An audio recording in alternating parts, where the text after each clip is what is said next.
Yes students, so let's start with another question. तो हमारा 13th question है ratio between age of Swati and Varur is 2:5 and after 8 years their ratio will be 1:2. So find the difference between their present age. तो आपको दोनों की at present age के बीच में कितना difference है वो यहाँ पे calculate करना है. तो सबसे पहले आप क्या करेंगे, दोनों की ages जो है वो calculate करेंगे. कैसे? तो ये ratio है 2:5 and दूसरी ratio है 1:2. यहां से गैप चेक करा तो 3 का है बट यहां से गैप 1 का है. तो पहले स्टेप में गैप ही कॉमन नहीं है, उसको कॉमन करने के लिए हम क्या करते हैं, अपनी रेशियो को उल्टा के मल्टीप्लाई कर देते हैं. जैसे कि यहाँ पे नीचे डिफरेंस 1 का है तो ऊपर वाली दोनों रेशियो से उसको मल्टीप्लाई करेंगे तो 2:5. ऊपर से गैप 3 का है तो नीचे वाली दोनों रेशियो से उसको मल्टीप्लाई करके नई रेशियो फॉर्म करेंगे, दैट इज 3:6. अभी गैप कॉमन है तो दोनों में से लेफ्ट और राइट में से कोई भी एक गैप लेंगे जो कि है 1 का. ये इक्वल रहेगा नंबर ऑफ ईयर्स जो कि यहाँ पे दिए हुए हैं 8. सो इससे मेरा एक यूनिट 8 के इक्वल आ चुका है. अभी आपको डिफरेंस पता करना है उनकी प्रेजेंट एजेस के बीच में. तो दोनों की प्रेजेंट जो है वो एजेस निकाल ले तो ये 2 into 8 हमारा हो जाएगा 16 एंड दूसरा 5 into 8 हमारा हो जाएगा 40. अभी आपको दोनों के बीच में गैप पता करना है. तो दोनों के बीच में जो गैप है वो यहीं से पता चल रहा है कि कितना होगा यहाँ पे. तो हम दोनों को करेंगे माइनस. तो माइनस करेंगे तो यहाँ हमें पता चलेगा कि दोनों के बीच में 24 का गैप है. आप चाहते तो आप ऐसे भी कर सकते हो कि दोनों के बीच में रेशियो का गैप 3 है और एक यूनिट आपका 8 के बराबर है. तो यहाँ से भी आपको डायरेक्ट आंसर मिल जाएगा 24 ईयर्स जो कि ऑप्शन ए में पड़ा है. सो राइट. सो चलिए नेक्स्ट क्वेश्चन डिस्कस करें. सो 14th क्वेश्चन हमारा क्या है, यहाँ पे अगर आपको गौरव और सौरभ की 4 साल पहले की जो है वो एज की रेशियो दे दी जाए और 8 साल बाद की रेशियो दे दी जाए, so you have to find out Gaurav's age after 6 years. So ये क्वेश्चन पिछले वाले क्वेश्चन से ही रिलेटेड है जहां आपको गौरव की 6 साल बाद की एज कैलकुलेट करनी है. तो ये क्वेश्चन आपके लिए रहा क्योंकि हमने इसके साथ के कई क्वेश्चन अटेम्प्ट करे हैं, तो ये क्वेश्चन आप खुद अटेम्प्ट कर सकते हैं. So next one, a father's age is 4 times of his son age 18 years, hence the age of father will be twice of that of his son's age, so find their present age. तो यहाँ पे फिर से वही बात है कि father अगर पहले एट प्रेजेंट 4 गुना है अपने सन की एज का तो 4:1 और 18 इयर्स बाद की उनकी रेशियो आपके पास है 2:1. सो दोनों की प्रेजेंट एज आपको कैलकुलेट करनी है. तो बिल्कुल सिमिलर क्वेश्चन है. सो हम आगे चलते हैं. यहाँ पे 10 years ago Ramesh father was 4 time age old age Ramesh. तो रमेश का फादर 4 टाइम है रमेश की एज का, यानी कि दोनों की रेशियो बनेगी 4:1. 10 साल बाद 10 years hence his age will be twice his son's age. तो 10 साल बाद जो है रमेश का फादर 2 गुना है सन की एज का. So find the age of Ramesh. तो आपको रमेश की प्रेजेंट एज कैलकुलेट करनी है. बिल्कुल सेम है, बिल्कुल एज इट इज क्वेश्चन है. तो यहाँ आप रमेश की एज कैलकुलेट करेंगे. सो नेक्स्ट क्वेश्चन, ये क्वेश्चन करने वाला है 6 years ago Deepak age was 3 times that of Ashok age and 6 years hence Deepak will be 9/7 time age. बस इस पॉइंट को आपको बताना है age times age Ashok. So find Deepak age at present. तो देखिए यहाँ पहले आपकी रेशियो जो बनती है वो क्या बनती है, दीपक और अशोक की, तो वो बनेगी 3:1. अब उसके बाद में बोला कि दीपक 9/7 टाइम है अशोक का, तो जब भी फ्रैक्शन मिले तो एज इट इज रेशियो लिख दो. तो 9:7 आ गई. अभी दोनों का डिफरेंस निकाले तो ऊपर से भी 2 और नीचे से भी 2. अगर डिफरेंस कॉमन है तो आप दोनों में से कोई एक साइड लेंगे. तो मैंने 6 ले लिया. ये 6 जो होगा कितने नंबर ऑफ ईयर्स के बराबर होगा, तो 6 इयर्स ये है और 6 इयर्स ये, यानी कि कुल मिला के 12 इयर्स हो गए. तो मेरा एक यूनिट 2 के बराबर है. तो जब भी आपका एक यूनिट निकल आया तो जिसकी एज निकालनी है उसे मल्टीप्लाई करें. दीपक की प्रेजेंट एज निकालनी है तो दीपक की रेशियो है 3, तो 3 into 2 करेंगे तो दीपक की एज आ गई 6 इयर्स. बट ये कब की आई है, 6 साल पहले की. तो इसमें 6 ऐड करेंगे. सो एट प्रेजेंट दीपक है 12 इयर्स का, जो कि ऑप्शन डी में आपको देखने के लिए मिलेगा. सो 12 यहाँ पे आपका करेक्ट आंसर रहेगा. So done. चलिए अभी हम चलते हैं हमारे नेक्स्ट क्वेश्चन पे. तो 18th क्वेश्चन क्या है, at time of his sons birth age of father was 35 years, after how many years father will be 6 times age old age his son. तो एक नया क्वेश्चन जहां पे आपको कह रहे हैं जब सन का बर्थ हुआ तो फादर जो है वो 35 इयर्स का था. After how many years father 6 times रहेगा. तो सिंपल सी बात है, सबसे पहले आपको ये पता है कि फादर और सन की बात करी जा रही है और फादर की एज जब सन हुआ था सन हुआ तो हम उसको 0 ले लें, तब उसके फादर की एज थी 35 ईयर्स। अभी आपको ये देखना है कि फादर जो है वो सन का 6 टाइम्स होना चाहिए। तो कैसे करेंगे इस क्वेश्चन को? आप बाय ऑप्शन भी जा सकते हो इसको बनाने के लिए। जैसे मैं पहली ऑप्शन लू 5, तो अगर मैं यहाँ पे ये लू कि 5 साल बाद सन की एज 5 ईयर्स हो गई, तो फादर को तब कितने का होगा? तो फादर में भी 5 ईयर्स ऐड किए जाएंगे, मतलब एट दैट टाइम फादर 40 का होगा। क्या ये इसका जो है वो 6 टाइम्स निकल के आ रहा है? क्या 5 का 6 टाइम्स 40 होता है? बिल्कुल भी नहीं होता। सो इसीलिए ये ऑप्शन मेरी गलत है। अभी आप बाय ऑप्शन कर रहे हैं तो दूसरी ऑप्शन उठाएंगे हम, जहां पे आपको मिल रहा है 6। तो अगर मैं इसको बोलूं कि 6 साल बाद सन जो होगा 6 साल का होगा, तो फादर भी 6 साल बड़ा होगा। एट दैट टाइम फादर की एज हो जाएगी 41। क्या 6 का 7 टाइम्स करते हैं तो 46 टाइम्स करते हैं तो 41 आता है? बिल्कुल भी नहीं आता। सो इसीलिए ऑप्शन बी भी हमारी गलत हो गई। अभी हमें ऑप्शन थर्ड पिक करनी होगी, तो 35 और 0 को लिखा, ये दोनों ऑप्शन हमारी गलत हो गई। 7 का करते हैं, तो इसमें अगर मैंने 7 ऐड कर दिया तो एट दैट टाइम ये हो जाएगा 7 ईयर्स का, और फादर में भी 7 ईयर्स ऐड करेंगे तो फादर उस टाइम पे 42 का हो जाएगा। क्या सन की एज का 6 टाइम उस टाइम पे फादर बन रहा है तो 42 बन रहा है, इसीलिए इसका करेक्ट आंसर जो रहेगा वो सी ऑप्शन ही रहेगा। आप बाय ऑप्शन इस क्वेश्चन को अटेम्प्ट कर सकते हो। आप देख रहे हो जिन क्वेश्चंस को हम हमारे बेसिक मेथड से नहीं कर पा रहे या क्वेश्चन कुछ अलग मिल रहे हैं जो हमने क्लासेस में समझे हैं, उन क्वेश्चन को हम बाय ऑप्शन बड़े इजीली क्रैक कर सकते हैं बिना XYZ को लेट किए, राइट। तो चलिए इसी के साथ चलते हैं हमारे नेक्स्ट क्वेश्चन पे, 19th क्वेश्चन। हाँ जी, तो यहाँ पे ये क्वेश्चन जो है 19th क्वेश्चन, इसको आप छोड़ दीजिएगा। ये क्वेश्चन में जो वैल्यूज दी गई हैं वो गलत है। एज इट इज ये वैल्यूज नहीं आ रही, तो कांट बी डिटरमाइंड इसका आंसर होता है। इस क्वेश्चन को करेक्ट करने के लिए इसको छोड़ना पड़ेगा। आगे का क्वेश्चन क्या है?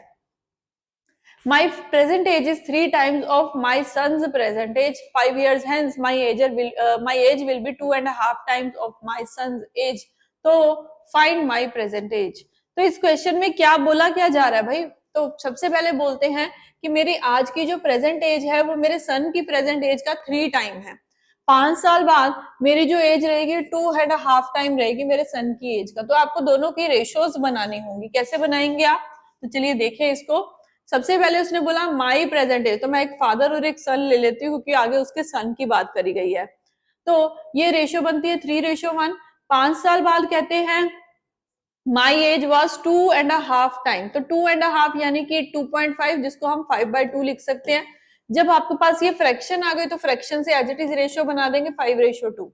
बस ये आपको पॉइंट समझने थे। अभी देखिए ऊपर का गैप 2 है, नीचे का गैप 3 है, तो गैप कॉमन करने के लिए उल्टा के मल्टीप्लाई करें तो 9:3, और यहाँ से आपके पास आ जाएगा 10:4। अभी दोनों तरफ में से किसी भी एक साइड का गैप हमने लिया जो कि 1 आया, जो कि नंबर ऑफ ईयर्स 5 के बराबर होगा। तो मेरा एक यूनिट 5 के बराबर है। So find my present age. आपको फादर की प्रेजेंट एज बतानी, तो फादर की प्रेजेंट रेशियो है 9। सो 9 इंटू 5 करेंगे तो फादर की प्रेजेंट एज आ जाएगी 45 ईयर्स, जो कि हमें ऑप्शन बी में देखने के लिए मिल रहा है। सो बी यहाँ पे आपका जो होगा वो करेक्ट आंसर रहेगा। So done. एक और क्वेश्चन हमने प्रैक्टिस कर लिया जहां पे आपने देखा कि 45 जो है हमारा करेक्ट आंसर आ रहा है। चलिए अभी हम चलेंगे हमारे नेक्स्ट क्वेश्चन पे, 21st question. Present age of father is 3 years more than thrice the age of the son. 3 years later, father's age will 10 years more than twice the age of son. So find present age of father. एक और question जो father और सन के related है। सबसे पहली बात करी गई कि फादर की जो प्रेजेंट एज है वो 3 साल बड़ी है जब आप उसके सन की एज का थ्राइस कर देंगे। पहले तो सन की एज का थ्राइस कीजिए, फिर उसमें 3 साल और ऐड कर दीजिए तो फादर की एज निकल के आती है। 3 years later father age will be 10 years more than twice the age of the son. तो ये थोड़ा कंफ्यूजिंग क्वेश्चन है क्योंकि टाइम्स तो लिखा ही है बीच में, प्लस उसमें सम एडिशन भी करनी है। सो ऐसे क्वेश्चन को भी आप बाय ऑप्शन बना सकते हैं। कैसे? कोई भी एक ऑप्शन ले लो। तो हम एक राउंडेड फिगर ले लेते हैं 40 ईयर्स। तो इसके अकॉर्डिंग हम अपना आंसर करेंगे। सपोज ये फादर की प्रेजेंट एज है 40, तो सबसे पहले उन्होंने बोला था कि 40 जो आएगा ना, फादर की एज जो आएगी वो सन की एज का जब आप 3 टाइम करेंगे, तो सन की जो भी एज होगी उसका 3 टाइम करके उसमें से 3 प्लस किया जाएगा। तो मैं उल्टा चलूंगी, सबसे पहले आप इसमें से 3 माइनस कर दीजिए क्योंकि हमें फादर की हेल्प से सन की एज कैलकुलेट करनी है। तो 3 माइनस कर दिए तो ये हो गया 37। राइट। तो 37 को हम 3 से अगर डिवाइड कर देते हैं तो सन की एज आएगी। क्या 37 3 से डिवाइड हो सकता है? हो सकता है, बट पॉइंट्स में आंसर आएगा, हमें एज पॉइंट्स में नहीं निकालनी होती। तो इसीलिए मेरी पहले ली गई अजम्पशन जो है वो गलत है। तो चलिए इसको क्रॉस करके हम फिर से एक अटेम्प्ट करके देखेंगे। सो जस्ट अ सेकेंड, कोई और ऑप्शन पिक करते हैं। 40 तो वो आंसर नहीं है, तो 45 ले लें। तो यस, तो चलिए फादर की प्रेजेंट एज मैंने फिर से ले ली कि 45 है। इसमें से सबसे पहला स्टेप हमें 3 माइनस करना होगा, यानी कि एट दैट टाइम फादर 42 निकला। इसको डिवाइड बाय 3 करेंगे तो सन की हमारे पास एक एज आ जाएगी और ये पूरा नंबर ला रही है, तो इस ऑप्शन को हम कंटिन्यू कर सकते हैं। आगे 3 इयर्स लेटर, अब आपको क्या करना होगा, आपको ये पता चल गया कि फादर की एज 45 है और सन की एज 14 है। इसके अकॉर्डिंग आपको दोनों में 3-3 साल ऐड करने होंगे। सो यानी कि फादर बन गया 48 का और जो सन है वो बन गया 17 इयर्स का। अभी उन्होंने क्या बोला, 3 years later father age will be 10 years more than twice the age of the son. सबसे पहले सन की एज का ट्वाइस कीजिए, तो मैंने ट्वाइस किया तो ये आ गया 34। अब इसमें कहते हैं 10 ऐड कर दीजिए, तो क्या ये 48 बनता है? नहीं, 44 बनता है, हमें 48 चाहिए, इसीलिए हमारा ये वाला आंसर भी क्रॉस हो गया। अब आप बोलेंगे कि ये तो फिर बहुत बहुत सारे हमारे मेथड लग जाएंगे, हमें बहुत सारा काम करना पड़ेगा। कैलकुलेशन की बात है, कैलकुलेशन में आपको कितना टाइम लगता है, बस यही पॉइंट यहाँ पे है और आपका आंसर आपके सामने होगा। जितनी कैलकुलेशन स्पीड से करोगे उतनी जल्दी आंसर आएगा। अभी हम 39 को पिक कर लेते हैं। तो 39 में से सबसे पहले मैंने 3 माइनस करना है फादर की एज में, तो वो 36 आया। 36 को 3 से डिवाइड करेंगे तो सन की एज मिलेगी हमें 12 इयर्स, राइट। तो ये मैं इरेज कर दूं क्योंकि मैंने सिर्फ समझाने के लिए आपको बताया था। यहाँ पे मुझे पता चल चुका है कि फादर 39 का है और सन जो है वो 12 इयर्स का है। इसके आगे चलते हैं। अभी 10 साल 3 साल आगे जाना है, 3 इयर्स लेटर। तो 3 इयर्स इसमें ऐड करें तो फादर हो गया 42 का और ये इसमें 3 ऐड करें तो ये हो गया 15 का। अभी क्या बोला जा रहा है यहाँ पे कि 3 साल बाद 2 गुना कर दो अगर आप, तो उसमें 10 साल ऐड कर देना। तो इसका 2 गुना किया तो 30, 30 में 10 ऐड करें तो 40 आता है, ना कि 42। तो ये ऑप्शन भी हमारी कैंसिल हो गई। हो सकता है हमारी ऑप्शन ए हो सकता है हमारी ऑप्शन ई हो। तो ए रह गया एक ऑप्शन जिसको फटाफट से हम चेक कर लेते हैं। तो चलिए लास्ट ऑप्शन हमारी है जो हमें हमारा आंसर शायद दे सकती है, नहीं तो नन ऑफ दीज रहेगा। सबसे पहले फादर और सन, तो फादर यहाँ पे 33 का है, 33 में से 3 माइनस करे तो 30, 30 को 3 से डिवाइड करा तो सन की प्रेजेंट एज 10 आ गई। अभी आपको क्या करना है, दोनों में 3 इयर्स ऐड करने हैं। तो इसमें मैंने 3 इयर्स ऐड करे, ये 36 हो गया। इसमें 3 इयर्स ऐड करे 13 हो गया। अभी इसका ट्वाइस करेंगे तो ये 26 हो जाएगा। क्वेश्चन में बोला था 26 में 10 ऐड कर दो, तो यही आना चाहिए, ये एग्जैक्टली यही आ रहा है। तो ये लीजिए आपका आंसर जो है वो ऑप्शन ए बन चुका है। सो डन, क्लियर हुआ ये पॉइंट। चलिए हम अगला क्वेश्चन करें अब। तो 22nd क्वेश्चन क्या है, after 10 years age of father will be twice that of age of B was 10 years ago. If A's age is 9 years younger than B now, then what is the present age of B? ये एक बहुत ही अच्छा question है, बहुत ही आराम से समझने वाला क्वेश्चन है और इस क्वेश्चन को आप बाय ऑप्शन बनाएंगे। मैंने बोला है जिन क्वेश्चंस में आपका मेथड नहीं लगता, एजेस वाले चैप्टर में आप बाय ऑप्शन ही जाएंगे, तभी आपके क्वेश्चन जल्दी बन पाएंगे। So let's start. सबसे पहले उन्होंने बोला है कि कैलकुलेट क्या करना है, बी की प्रेजेंट एज कैलकुलेट करनी है। थोड़ी थोड़ी सी ऊपर वाली दोनों लाइंस की हिंट लेते हैं। If A is 9 years younger than B now, जो भी बी की एज होगी ए उससे 9 साल छोटा है। तो ये सारी ऑप्शन बी की एज बता रही है। ये बी की एज है तो मैं ए की एज हर एक केस में कैलकुलेट कर लेती हूँ। 9 साल छोटा है तो 9 साल इसमें से माइनस करेंगे तो ये आ जाएगा 6 साल। अगर बी सेकंड ऑप्शन में 21 है तो 21 में से 9 माइनस करेंगे तो हमारे पास बी की एज आ जाएगी 12 इयर्स। ऐसे ही हम हर केस में निकाल दें तो 18 माइनस 9 ये 9 हो गया। अगर बी है ये तो इसमें से 9 हम माइनस करेंगे तो ये आ गया 15। अगर बी है 29 माइनस करें तो ये आ गया 11, राइट। अब इसके आगे देखो क्या कह रहा है, after 10 years age of A will be twice of age of B. आगे भी एक लाइन है, what he was 10 years ago। तो कहने का मतलब बी 10 साल पहले जितना था, 10 साल पहले जितना था, ए आने वाले 10 साल में उसका ट्वाइस होगा। तो आपको बी को 10 साल पीछे लेके जाना है, ए को 10 साल आगे लेके जाना है। तो ध्यान से ये काम करना है आपको। तो बी को 10 साल पीछे लेके गए तो ये 5 का हो गया, इसको 10 साल आगे लेके आए तो 16। तो ये 5 माइनस करे तो 15, सॉरी 16, 16 और इसमें आप जो है वो 10 ईयर्स ऐड करेंगे। एक मिनट मैंने यहाँ पे 5 नहीं 10 ही करना है। तो इसमें से 10 माइनस करेंगे तो ये 11, इसमें 10 ऐड करेंगे तो 22, माइनस कर दे इसमें 10 तो ये 8, इसमें 10 ऐड करे तो 19, इसमें 10 माइनस करे तो 14, इसमें 10 ऐड करे तो 25, 10 माइनस करे तो 10 एंड 10 ऐड करे तो 21, राइट। अभी उन्होंने क्या बोला है, जिस केस में आपका ए जो होगा वो ट्वाइस होगा बी का, वो आपका राइट आंसर रहेगा। सो मुझे ऐसा जो है मेरे सेकंड ऑप्शन में ही मिल पा रहा है, ये इसका सेकंड 2 टाइम्स नहीं है, इसका 2 टाइम ये नहीं है, इसका भी नहीं है, इसका भी नहीं है, only and only B satisfy कर रही है कंडीशन को। तो यस, मुझे मेरा आंसर मिल चुका है। आप भी एग्जाम में ऐसे ही एक साथ सारी ऑप्शंस करिएगा और अपना आंसर मार्क कर दीजिएगा। तो 21 यहाँ पे आपका राइट आंसर रहा। चलिए अभी चलते हैं अगले क्वेश्चन पे। तो 23rd क्वेश्चन में आपको क्या बोला जा रहा है, एक और क्वेश्चन अच्छा है ये भी। Sum of present age of A and B is 7 times the difference of their ages, 5 years hence their total ages will be 9 times the difference of their ages, so find the present age of elder one। तो अभी यहाँ पे आपको elder one और younger one की बात करी जा रही है। ए और बी में से एक बड़ा है एक छोटा है, ठीक है। तो सबसे पहले हम क्या करें, इस क्वेश्चन में हम बाय ऑप्शन तो जा सकते हैं, बट क्वेश्चन में कहीं भी ए और बी की एज के बारे में कुछ नहीं कहा गया, हमेशा उनके सम के या डिफरेंस के बारे में कहा गया है। तो इस क्वेश्चन को हम कैसे बना सकते हैं भाई, तो यस चलिए सबसे पहले आपको बोला गया sum of present age of A and B is 7 times the difference of their ages. Yes, तो इस केस में हम एक छोटा सा यहाँ पे इक्वेशन बना लेते हैं, जो भी ए और बी की एज होगी वो 7 टाइम होगी उन दोनों के डिफरेंस के। तो मैंने ऐसे लिख दिया।